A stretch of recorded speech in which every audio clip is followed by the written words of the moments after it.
এক গভীর জঙ্গলে থাকত এক ছোট্ট জোনাকি। রাত হলে সে আলো জ্বালিয়ে চারদিকে উড়ে বেড়াত। কিন্তু তার এক দুঃখ ছিল, কেউ তার আলোকে গুরুত্ব দিত না। একদিন জোনাকি দেখল একটি টুনটুনি পাখি কাঁদছে। জোনাকি জিজ্ঞেস করল, কেন কাঁদছো বন্ধু? টুনটুনি বলল, আমার বাসার পথ হারিয়ে ফেলেছি, অন্ধকারে কিছুই দেখতে পাচ্ছি না।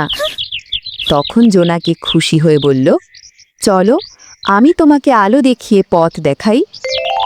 জোনাকি সামনে উড়ে উড়ে আলো জ্বালিয়ে দিল। অন্ধকার জঙ্গলে ছোট্ট আলোর পথ যেন এক রূপকথার মতো লাগছিল। কিছুক্ষণ পর টুনটুনি তার বাসায় পৌঁছে গেল।